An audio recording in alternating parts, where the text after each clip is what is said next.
ويشقى ما تضصدقي نكالا غيس نبريديس أبريديس ويشقى ما تهلك ضي ولي ويوسع وخميس. Je vous le dis, Rabban était un partisan de la violence extrême, mais une violence que nous diffamons, une violence de légitime défense. Voilà, si vous voulez, l'évolution de la primauté du politique sur le militaire. C'est-à-dire une violence régulée politiquement, mais il fallait quand même l'adapter aux circonstances. Et puis la guerre s'était tellement exacerbée.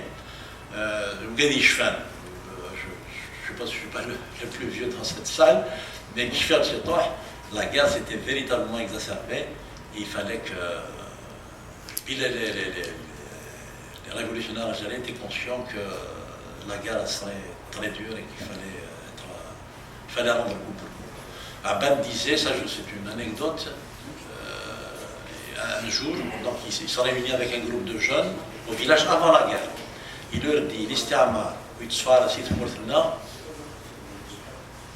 ويتصفار كان كيسيت مورثنا استعمار هذه الصرا هو فينا هذه نخيلوينا هذه يزار تلاوينا هذه الصرا خاملنا إنيس أكيد اسمه قلنا كجلي جنين هي اسمه قلنا يوالي نيس نيرنو فولو يا كتلما كان تصدقنا ريمث وحضر ما الاستقلال خلي لنا الكل وقال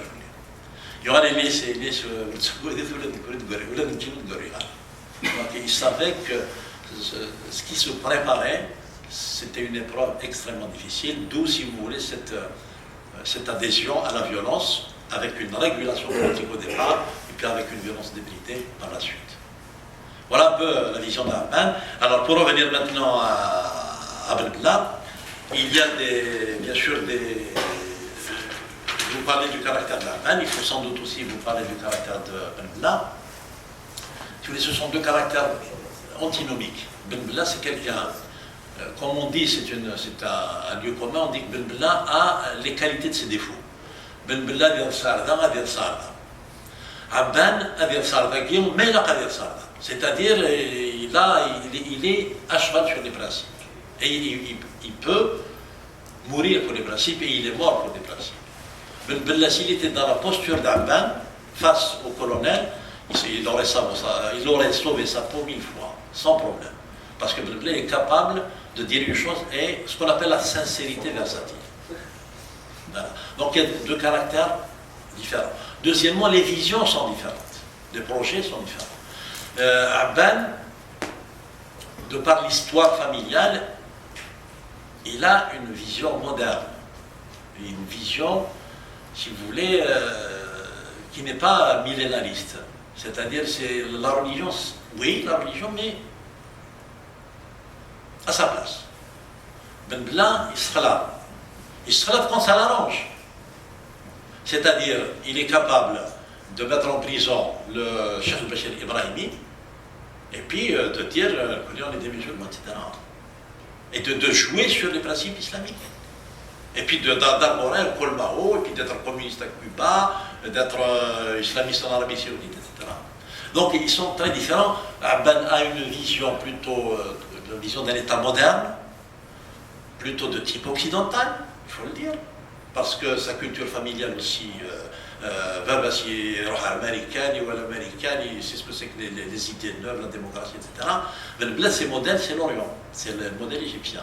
Donc, si vous voulez, il y a déjà une différence concernant la vision politique. Deuxièmement, il y a autre chose qui me paraît fondamentale, c'est que Arban, comme je vous disais tout à l'heure, il a une vision sacralisée de l'unité nationale. Pour Ben Bella, c'est pas du tout ça. Ben Bella, il m'a raconté à moi,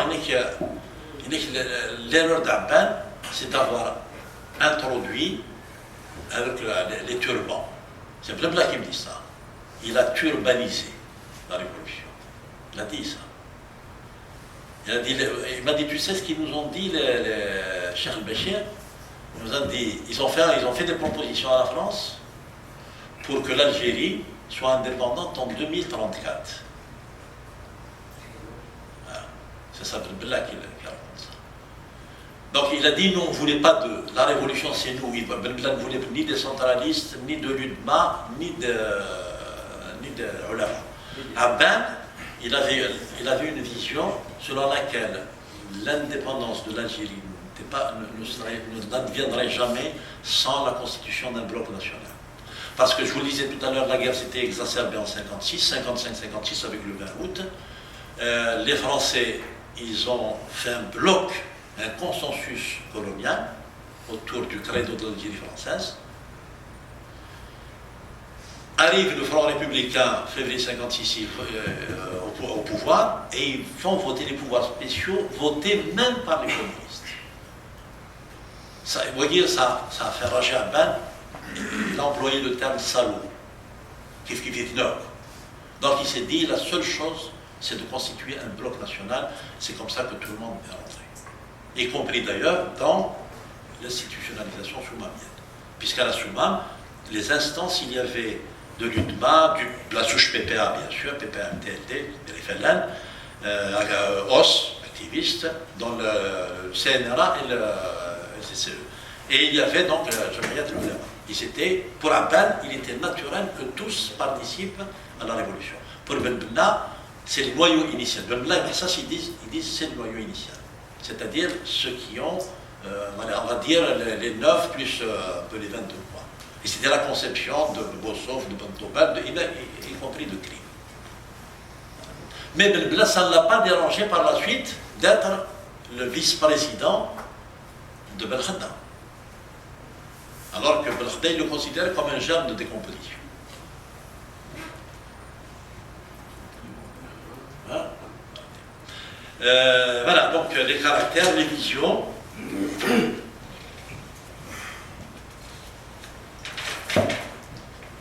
Alors, il y a aussi, si vous voulez, c'est un peu pêle-mêle, puisque je regarde dans mes notes, il y a une rivalité de pouvoir entre Abban et Ben Bella. Abban était de fait le chef de la direction intérieure, et Ben Bella était de fait, parce que c'était le dernier chef de l'OS, il était de fait le chef de la délégation extérieure. Et je peux vous dire aussi que Boudiaf était complexé devant Ben Bella. Oui, il était complexé devant Ben Bella parce que c'était ses chefs. Ben Bella, c'était le dernier chef de l'OS. Un jour, on parlait de Ben Bella, chef, et il a fait le modeste, il a dit ne sois pas modeste, c'est toi le chef. Donc il était le chef, et en plus, les Égyptiens ont tout fait pour qu'il apparaisse comme le chef. Ils l'ont donné le titre de délégué porte-parole de l'armée de libération nationale. Donc à ce titre-là, il y avait une rivalité. Cette rivalité, heureusement, elle a pris fin le jour où l'avion a été détourné. Donc la direction intérieure était, j'allais dire, n'était pas contestée au sommet. Bien sûr, la contestation viendra par la suite de Massas, et Massas qui a voulu en fait prendre la place toute chaude de Ben Bella.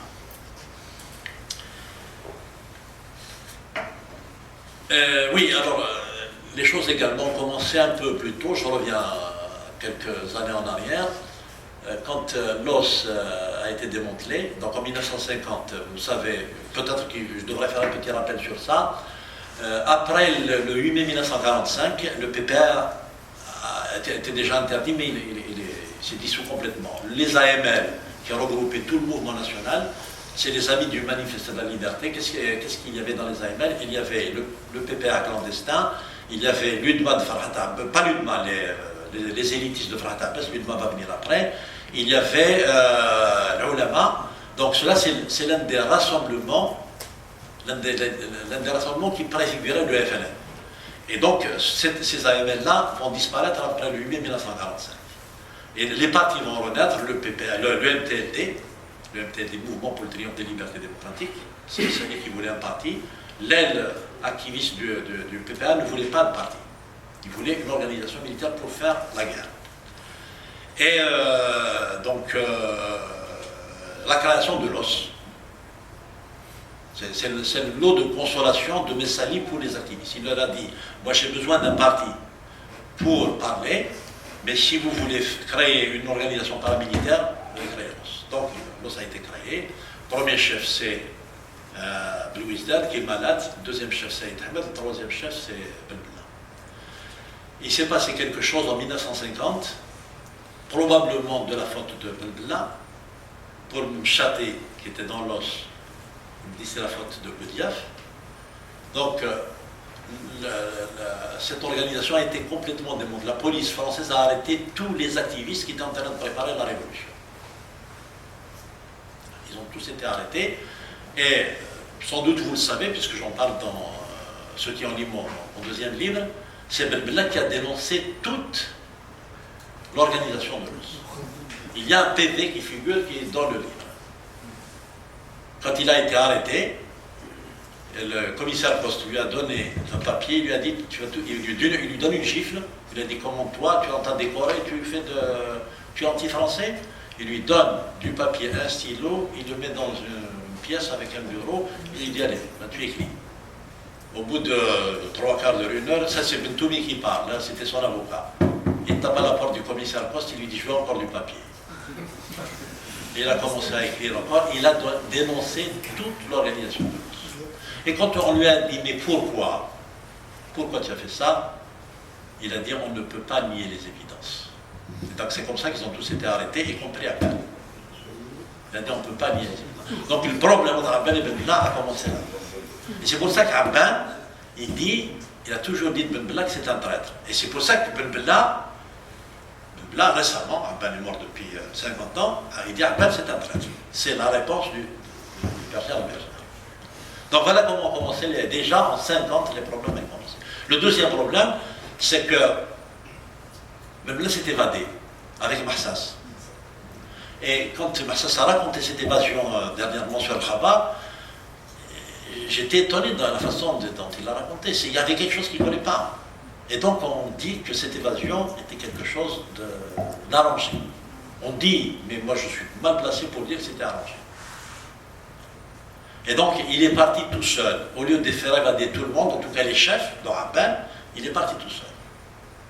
Donc Abban déjà a suspecté qu'il y avait anguille sous roche.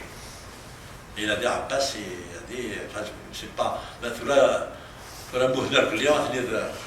Ils sont peut-être en train de discuter, ceux qui croient en l'au-delà, ils sont peut-être en train de se discuter là-bas, mais je ne peux pas, il y a des choses que je ne peux pas dire ici. Non, on peut peut-être dans le débat évoquer tous ces problèmes. Voilà, donc si vous voulez, peut-être que j'ai beaucoup parlé. D'accord. On peut maintenant, comme j'ai l'habitude de le dire, poser toutes les questions. Il n'y a absolument aucune question taboue. Il y a peut-être une limite que je me poserai moi-même en répondant à vos questions, c'est que j'ai un livre qui arrive, un livre qui est exactement, je ne sais pas par quel incroyable hasard, celui-là il fait 529 pages, j'ai actuellement 529 pages. Je ne sais pas. Il fait 529 pages, et donc c'est un livre qui va traiter de la crise post-soumanienne, c'est-à-dire ce qui s'est passé après la fuite du CCE à Tunis, tous les antagonismes entre Abban et les colonels, entre les politiques et les colonels. Bien sûr, j'ai rappelé aussi tout ce que je viens de vous dire, le caractère d'Abban, si vous voulez aussi un peu son apport sur quoi on peut le contester. Et bien entendu, toute la partie que j'avais intitulée il y a quelques années « Voyage au bout de la mort », c'est le livre que vous avez, ce livre qui a été acheté, bien. Donc c'est, si vous voulez, tout ce qui a été déversé comme insulte, comme malveillance sur Abban après sa mort. J'ai appelé ça « Voyage au bout de la mort », avec l'éditeur, on ne s'est pas entendu, il a mis la Kafi, Ibn Nabil contre Abban, on a laissé le livre comme ça. Voilà, donc le prochain livre qui paraîtra, je l'espère, d'ici la fin de l'année, avec Rabbi Lana, Rayab al-Sahab,